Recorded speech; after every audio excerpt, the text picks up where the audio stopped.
नमस्कार। नूरपुर का राजा जगत सिंह के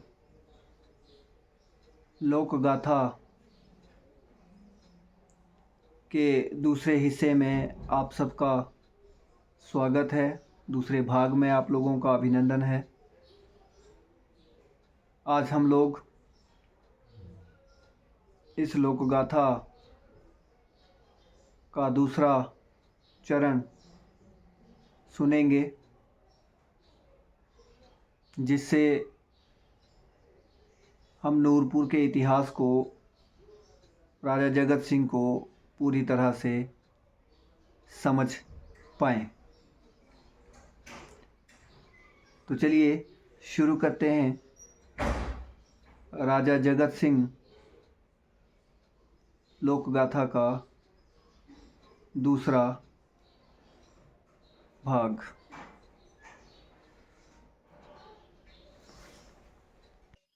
शाहजहां के पास राजा जगत सिंह की जो है वो शिकायत करनी शुरू की, उनके विरोध में उनके कान भरने शुरू किए। जो शाहजहां थे वो भी कान के कच्चे थे। उन्होंने बिना सोच समझ के यहाँ पर जो जगत सिंह है उसके विरुद्ध युद्ध का बिगुल बजा दिया। उसको अच्छी स्थिति समझाने का निर्णय कर लिया। अब जब निर्णय कर लिया है तो युद्ध तय हो गया। सारे जितने भी लोग थे उन सब ने मिलजुल कर जो मुगल साम्राज्य है उसकी तरफ जाना था, क्योंकि रूप सिंह का जो व्यवहार था वो उनके प्रति सही नहीं था, इसलिए कोई भी उनके सहयोग में खड़ा नहीं हुआ। राजा जगत सिंह को जब इस बात का पता चला कि इस तरह की बात होने वाली है और रियासत में इस तरह का जो फेरबदल है वो ऊपर हो चुका है और इधर शाहजहां जो हैं वो नूरपुर की तरफ सेनाओं को रवाना कर चुके हैं, तो उन्होंने अपनी तैयारी शुरू कर दी। उधर शाहजहां ने भी अपने बेटे, शायद दारा शिकोह नाम था, दारा शिकोह के हाथ लगभग 30 से 35 हजार की सेना जो है वो युद्ध के लिए भेज दी। और जगत सिंह जो है वो उस सेना के संख्या से थोड़े से चिंतित होते हैं। उन्होंने अपने आप को तारागढ़ और नूरपुर रियासत से अलग करके अपनी शरण जो है वो मऊ कोट में ली। मऊ कोट में जाकर उन्होंने अपनी सेनाओं को आदेश दिया कि चाहे जो हो जाए, जिससे भी सामना करना पड़े, हम लोग पीछे नहीं हटेंगे। तो जगत सिंह के पास जितनी पहाड़ी रियासतों के लोग थे वो उनका सहयोग करने से अलग हो गए, और जो उनके पास अपनी सेना थी लगभग 2 से 2.5 हजार की, उनको उन्होंने तैयार कर दिया। अब धीरे धीरे जो मुगल साम्राज्य की सेना है वो यहाँ पहुंचना शुरू होती है। दारा शिकोह ने अपने छोटे भाई के हाथ एक टुकड़ी भेजी और दूसरे अपनी जो नूरजहां है, नूरजहां के भाई के हाथ दूसरी टुकड़ी उत्तर दिशा की तरफ भेजी, और चारों तरफ से जो राजा जगत सिंह की रियासत थी उसे घेरने की योजना बनाई गई।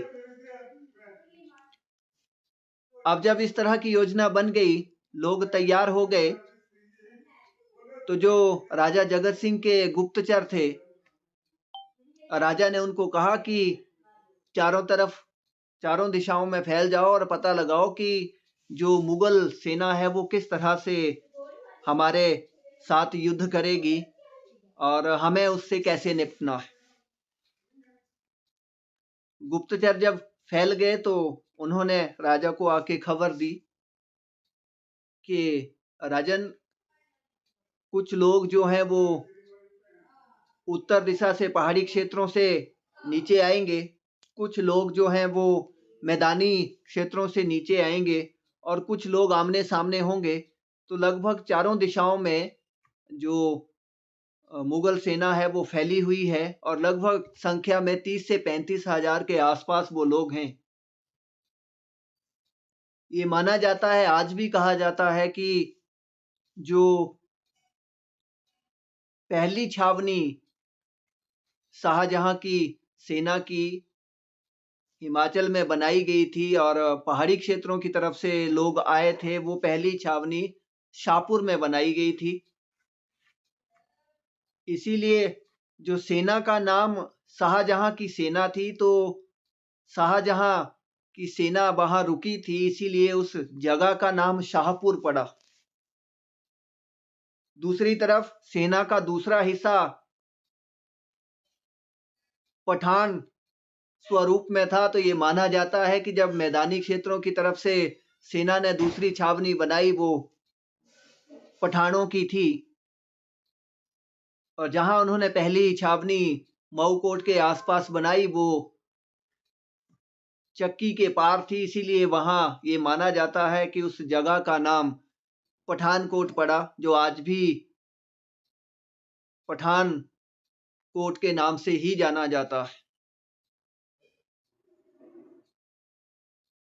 राजा ने अपनी तरफ से तैयारी की और अपनी सेना को आदेश दिए कि मऊ कोट तक पहुंचने के लिए जितने भी रास्ते हैं, जहां जहां से भी रास्ते हैं, उन सब रास्तों को बंद कर दिया जाए, उन सब रास्तों को अवरुद्ध कर दिया जाए, ताकि सेना जो है वो यहां तक ना पहुंच पाए, और उसके बाद यदि पहुंच भी जाए तो हम उससे यहां निपट लेंगे।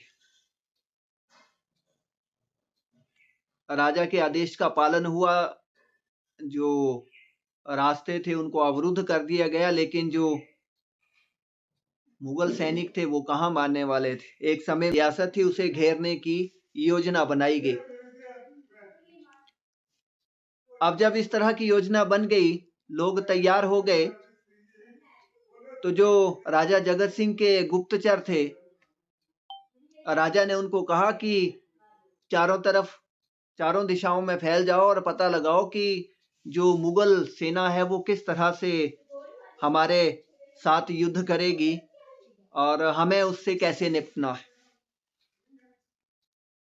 गुप्तचर जब फैल गए तो उन्होंने राजा को आके खबर दी कि राजन, कुछ लोग जो हैं वो उत्तर दिशा से पहाड़ी क्षेत्रों से नीचे आएंगे, कुछ लोग जो हैं वो मैदानी क्षेत्रों से नीचे आएंगे और कुछ लोग आमने सामने होंगे। तो लगभग चारों दिशाओं में जो मुगल सेना है वो फैली हुई है और लगभग संख्या में 30 से 35 हजार के आसपास वो लोग हैं। ये माना जाता है, आज भी कहा जाता है कि जो पहली छावनी शाहजहां की सेना की हिमाचल में बनाई गई थी और पहाड़ी क्षेत्रों की तरफ से लोग आए थे, वो पहली छावनी शाहपुर में बनाई गई थी। इसीलिए जो सेना का नाम शाहजहां की सेना थी, तो शाहजहां की सेना वहां रुकी थी, इसीलिए उस जगह का नाम शाहपुर पड़ा। दूसरी तरफ सेना का दूसरा हिस्सा पठान स्वरूप में था, तो ये माना जाता है कि जब मैदानी क्षेत्रों की तरफ से सेना ने दूसरी छावनी बनाई, वो पठानों की थी। और जहां उन्होंने पहली छावनी मऊ कोट के आसपास बनाई, वो चक्की के पार थी, इसीलिए वहां ये माना जाता है कि उस जगह का नाम पठानकोट पड़ा, जो आज भी पठान कोट के नाम से ही जाना जाता है। राजा ने अपनी तरफ से तैयारी की और अपनी सेना को आदेश दिए कि मऊ कोट तक पहुंचने के लिए जितने भी रास्ते हैं, जहां जहां से भी रास्ते हैं, उन सब रास्तों को बंद कर दिया जाए, उन सब रास्तों को अवरुद्ध कर दिया जाए, ताकि सेना जो है वो यहाँ तक ना पहुँच पाए, और उसके बाद यदि पहुँच भी जाए तो हम उससे यहाँ निपट लेंगे। राजा के आदेश का पालन हुआ, जो रास्ते थे उनको अवरुद्ध कर दिया गया, लेकिन जो मुगल सैनिक थे वो कहाँ मानने वाले थे। एक समय में मुगल सैनिकों को काली सेना के नाम से जाना जाता था। तो वो उन सारे अवरोधों को हटाते हुए मऊ कोट तक पहुंचते हैं। जैसे ही वो मऊ कोट तक पहुंचते हैं, चारों तरफ से मऊ कोट को घेर लिया जाता है, और जो राजा जय सिंह है वो शेर की भांति अपनी 2000 सैनिकों के साथ जो है वो उस मुगल सेना पर टूट पड़ते हैं।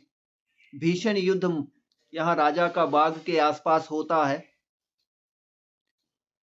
और उस भीषण युद्ध में दोनों सेनाओं को काफी क्षति पहुंचती है। अब समस्या ये थी कि राजा के पास 2000 ही सैनिक थे, तो उसको भारी क्षति के रूप में ये माना जा सकता है कि लगभग 1000 से 1200 सैनिक इनके समाप्त हो जाते हैं, और लगभग इतने ही सैनिक दूसरी सेना के भी समाप्त हो जाते हैं। अब जब राजा जगत सिंह को जब ये लगता है कि अब इन सेनाओं से सामना नहीं होगा, तो वो बचे हुए सैनिकों के साथ रातों रात मऊ कोट से निकल जाते हैं, और दूर पहाड़ों पर जो उनका अपना दुर्ग तारागढ़ है वहां पर जाकर शरण लेते हैं। अब जब तारागढ़ जाके वो शरण लेते हैं, तो वहां पर भी उस दुर्ग का वो पूरी तरह से परीक्षण करते हैं, निरीक्षण करते हैं कि उसमें सामग्री कितनी है, खान पान की सामग्री कितनी है, कितने दिन तक सेना ठहर सकती है।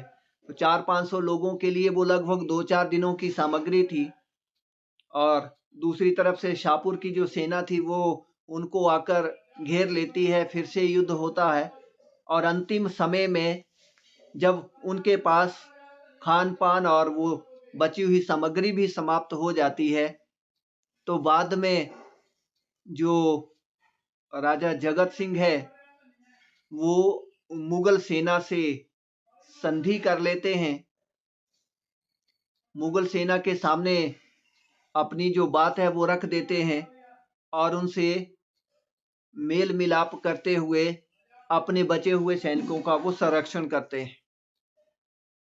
अब जो दारा सिकोह जैसे बड़े सेनापति थे, उन्होंने ये शर्त रखी उस संधि में कि हम लोग इस बात को तब स्वीकार करेंगे यदि आप अपने बनाए हुए मऊ कोट को या उस किले को या उस दुर्ग को गिराने को तैयार हो। तो जो दारा सिकोह है वो कहता है कि राजा जगत सिंह है वो कहते हैं कि गिराने को तो दुर्ग गिरा के नुकसान ही होगा, इसलिए मैं अपने जो तीनों दुर्ग हैं, मऊ कोट, नूरपुर और तारागढ़, इस संधि के अनुसार तीनों दुर्ग जो हैं वो मैं मुगल साम्राज्य के अधीन करता हूं, उनको सौंपता हूं। और इस तरह से उस युद्ध को विराम लगता है। उसके बाद जो शाहजहां की सेना है वो थोड़े समय के लिए ठहर जाती है, रुक जाती है। शाहजहां को इस बात का जब संदेश मिलता है कि नूरपुर की रियासत पे विजय हासिल कर ली है तो और संधि हो गई है, तो वो शाहजहां अपनी तरफ से ये संदेश भिजवाता है कि जो जगत सिंह है, राजा है वहां के, उन्हें अपनी सेना का सेनापति नियुक्त किया जाए, और आगे के पहाड़ी क्षेत्रों को जीतने के लिए सेना के साथ उन्हें रवाना कर दिया जाए।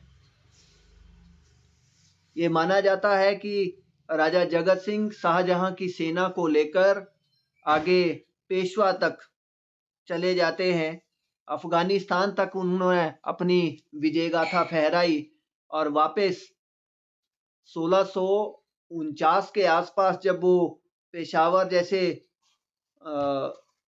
रियासतों पे विजय प्राप्त करके पेशावर के दुर्ग में थोड़ी देर के लिए विश्राम के लिए रुके थे,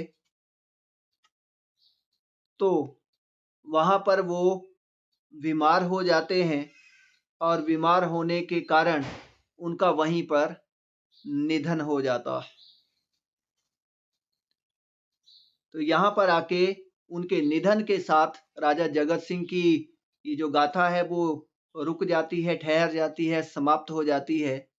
लेकिन ये माना जाता है कि एक समय में जब राजा जगत सिंह युद्ध के लिए चलते थे और उनकी वीरता को देखकर लोग जब घबराते थे, डरते थे, तो राजा जगत सिंह को ये लगता था कि उनकी जो वीरता है, उनकी जो शक्ति है, उनका जो शौर्य है, उनकी जो धैर्य की सीमा है, वो देवराज इंद्र से भी कहीं मजबूत है। अब ये कहने की बातें हैं, इतिहास के पन्ने किसने लिखे हैं, कैसे लिखे हैं, ये हमें नहीं पता। लेकिन जो गाथा हमें सुनने को मिलती है, जो कहानी हमें सुनने को मिलती है, जो लोगों ने अपनी गाथाओं में आज तक उसे संजो कर रखा है, तो उसके पीछे कोई कारण होगा।